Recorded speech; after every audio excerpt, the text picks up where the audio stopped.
Hello दोस्तों, स्वागत है आपका अपने YouTube channel study for success 28 में। और आज हम पढ़ेंगे आईपीसी सेक्शन 1860 का पार्ट 2। पार्ट 1 हम पढ़ चुके हैं, जिसमें अध्याय 8 को डिस्कस किया गया है, जिसका लिंक डिस्क्रिप्शन में मिल जाएगा। प्लीज़ वहां जाकर चेकआउट कर लीजिए और साथ साथ में नोट्स बनाते चलिए। ये बहुत इंपॉर्टेंट टॉपिक है Haryana police, SI, constable, UP police, Rajasthan police के लिए। तो आइए शुरू करते हैं। अध्याय नंबर 9।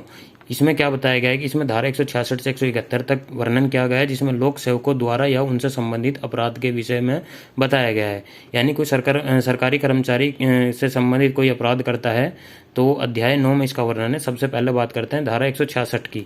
लोक सेवक जो किसी व्यक्ति को जानबूझकर क्षति पहुंचा रहा हो, यानी कि कोई सरकारी कर्मचारी किसी आम आदमी को जानबूझकर जो हानि पहुंचा रहा हो, उस पर धारा 166 लग जाती है। और धारा 166 क्या कहती है?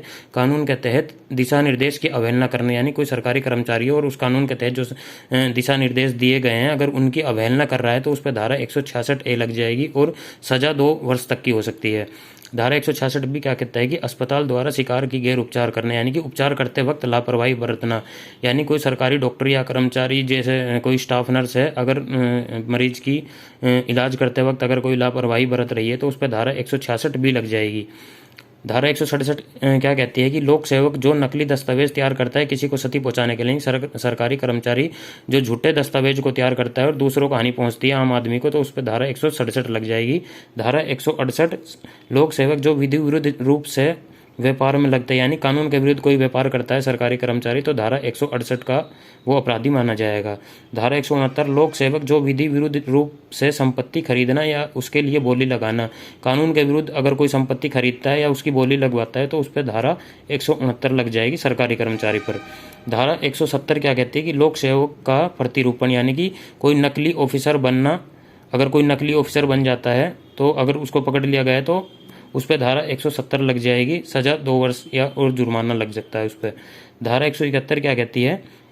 नकली लोक सेवक की पोशाक पहनना या नकली आईडी बनवाना, यानी कि एग्जाम्पल मान सकते हो, अगर कोई पुलिस की नकली वर्दी पहनता है और नकली आईडी कार्ड बनवाता है तो उस पर धारा 171 का वो अपराधी माना जाएगा। अब बात करते हैं अध्याय 9A की, जिसमें चुनाव संबंधी जो अपराध होते हैं वो इस चुनाव संबंधी अपराध है, इसमें डिस्कशन किया गया है उसका अध्याय 9A में। सबसे पहले बात करते हैं धारा 171A की। अभ्यर्थी यानी कोई कैंडिडेट या निर्वाचन अधिकार, इसकी परिभाषा इसमें धारा 171A में इसकी परिभाषा दी गई है। धारा 171B में क्या कहता है कि रिश्वत देना, यानी कि जो किसी विशेष उद्देश्य के लिए रिश्वत देता है उस पर धारा 171B लग जाती है चुनाव संबंधी। और अगर धारा 171C क्या कहता है कि निर्वाचनों में असम्यक असर डालना, यानी कि लोगों को बहकाना कि भाई आप इस पार्टी को वोट दीजिए, आप उस पार्टी को वोट दीजिए, वो 171C का अपराधी माना जाएगा धारा का।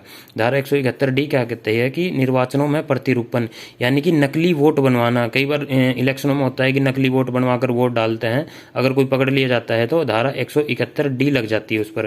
धारा 171I क्या कहती है कि निर्वाचन लेखा रखने में असफलता, यानी कि कोई जो निर्वाचन लेखा अधिकारी होता है, अगर वो ड्यूटी करने में असक्षम है, ड्यूटी ढंग से नहीं कर पा रहा है तो उस पर धारा 171I का वो अपराधी माना जाएगा। बात करते हैं अध्याय नंबर 10 की। लोक सेवकों के विधि पूर्ण प्राधिकार के अवमान, यानी कि जो लोक सेवक के जो कानून के अधिकार उनको दिए गए हैं, लोक सेवकों को अगर अधिकार को न मानते हैं तो इसका वर्णन धारा अध्याय 10 में किया गया है और इसमें धारा 172 से 190 तक का वर्णन है।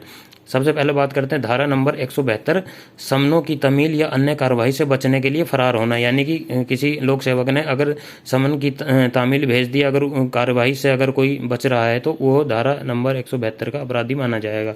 धारा 174 क्या कहती है कि लोक सेवक का आदेश न मानकर गैर हाजिर होना, अगर लोक सेवक का आदेश है कि भाई इस अपराधी को बुलाया जाए, अगर वो नहीं आ रहा है, अगर गैर हाजिर है तो धारा 174 का वो अपराधी है। धारा 177 क्या कहती है कि मिथ्या इतला देना, यानी कि लोक सेवक को झूठी सूचना देना, कि कोई व्यक्ति अगर लोक सेवक को झूठी सूचना दे देता है तो धारा 177 का वो अपराधी माना जाएगा। धारा 179 क्या कहती है कि प्रश्न करने के लिए प्राधिकृत लोक सेवक या उत्तर देने से इनकार करने, यानी कि अगर लोक सेवक कोई प्रश्न पूछ रहा है कानून के अधिकार के दायरे में रहकर और अगर कोई उसको उत्तर देने से इनकार करता है तो वो धारा 179 का दोषी है। धारा 180 क्या है कि कथन गवाही पर हस्ताक्षर हस्ताक्षर करने से इनकार करना है।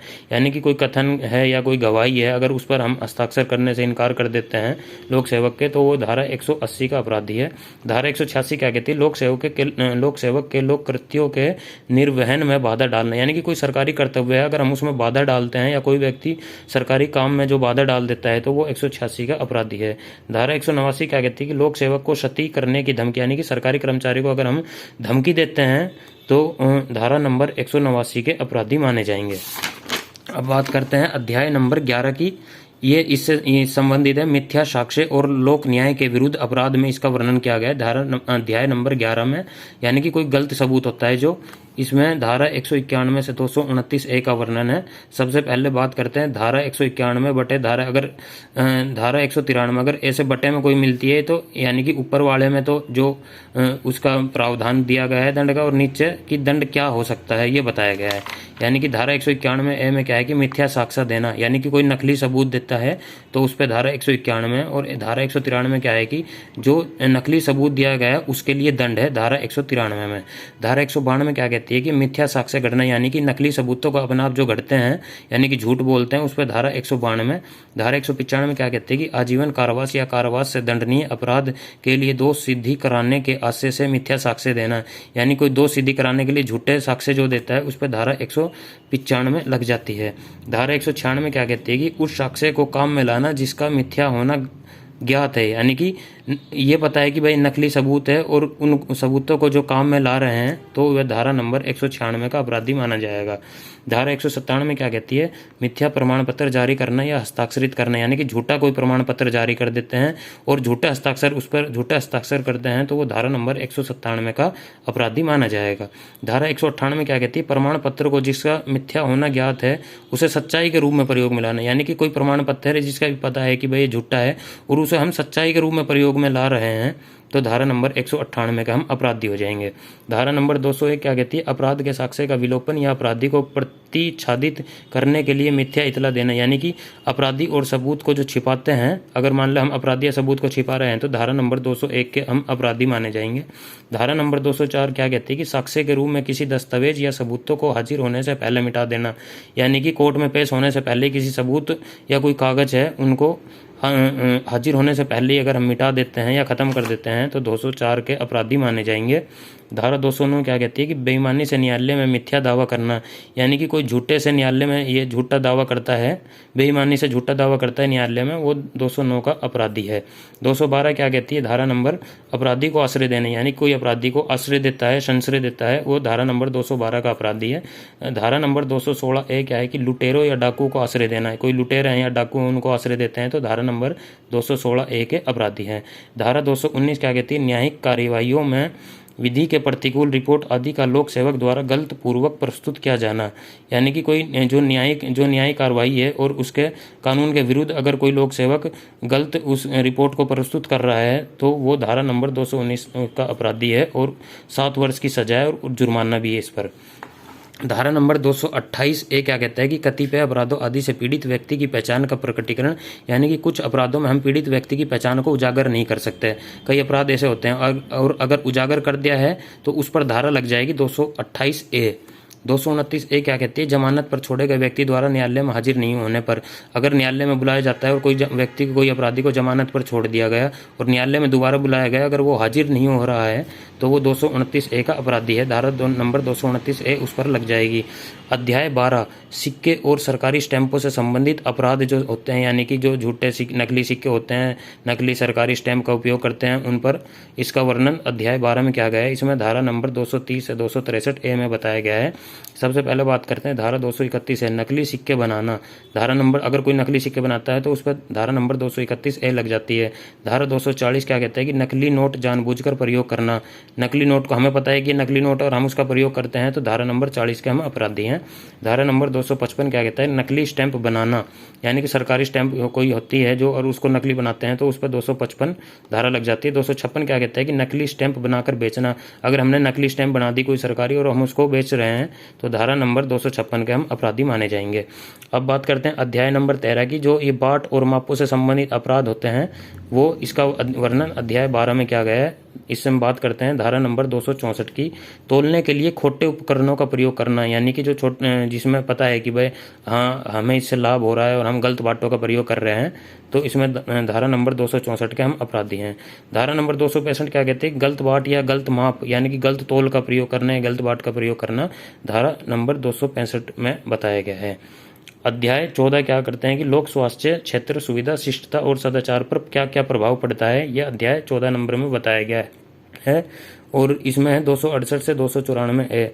अब बात करते हैं धारा नंबर 268 लोक न्यूसेंस, यानी कि कुछ ऐसा जिससे आसपास के लोगों को खतरा हो, कुछ ऐसा काम करना जिससे आसपास के लोगों को या लोग को खतरा हो, उस पर धारा 268 लग जाती है। धारा 269 कुछ ऐसा कार्य जिससे रोग का संक्रमण फैलना संभव, यानी कि कोई रोगी है और अपना जिससे रोग फैलने का संक्रमण ज़्यादा हो तो उस पर धारा नंबर 269 लग जाती है। धारा 271 क्या कहती है कि क्वारंटीन के नियम को तोड़ना, जैसे अब अगर मान ले कोरोना चल रहा है और उसके क्वारंटीन के नियम को तोड़ते हैं तो वो धारा 271 का अपराधी माना जाएगा।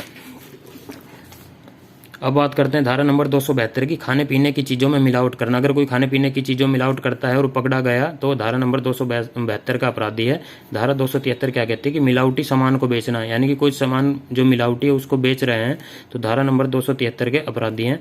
धारा 275 दवाइयों में मिलावट करके बेचना, अगर दवाइयों में मिलावट करके हम बेच रहे हैं तो धारा नंबर 275 के अपराधी माने जाएंगे। धारा 277 क्या कहती है कि लोक जल स्रोत को प्रदूषित करना, यानी कि जिसको सभी लोग आम नागरिक जल का प्रयोग करते हैं, अगर हम उसको खराब कर रहे हैं, उसको प्रदूषित कर रहे हैं तो धारा नंबर 277 के अपराधी माने जाएंगे। धारा नंबर 279 क्या कहते हैं कि लोक मार्ग पर उतावलेपन से वाहन चलाना, यानी कि उतावलेपन से अगर हम वाहन चला रहे हैं और वो लोक मार्ग है तो धारा नंबर 279 के अपराधी माने जाएंगे। धारा नंबर 289 क्या कहते हैं जीव जंतु के संबंध में निर्दयता दिखाना, यानी कि जीव जंतु पर जो अगर निर्दयता दिखाता है वो धारा नंबर 289 का अपराधी है। धारा नंबर 292 क्या कहती है अश्लील पुस्तकों को बेचना, यानी कि जो गंदी पुस्तक होती है अश्लील पुस्तकों को अगर हम बेच रहे हैं तो धारा नंबर 292 का अपराधी हैं। धारा नंबर 293 20 वर्ष से कम आयु व्यक्ति को अश्लील वस्तुओं को बेचना, अगर हम 20 वर्ष से कम व्यक्ति को अश्लील वस्तु को बेच रहे हैं तो धारा नंबर 293 का वो व्यक्ति अपराधी माना जाएगा। धारा नंबर 294 क्या है कि अश्लील कार्य और गाना, अगर कोई अश्लील कार्य कर रहे हैं या फिर हम अश्लील गाने बना रहे हैं तो धारा नंबर 294 का अपराधी हैं।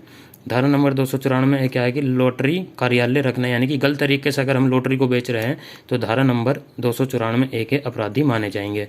तो सो गाइज आज हमने कवर किया है धारा अध्याय 9 से लेकर अध्याय 14 तक और आगे हम बात करेंगे अध्याय 15 की पार्ट 3 में, वरना वीडियो बहुत बड़ी हो जाएगी। तो प्लीज़ आपसे रिक्वेस्ट है कि चैनल को सब्सक्राइब कीजिए, वीडियो को शेयर कीजिए और साथ साथ नोट्स बनाते चलिए, बहुत ज़्यादा इंपॉर्टेंट टॉपिक है। Thank you guys.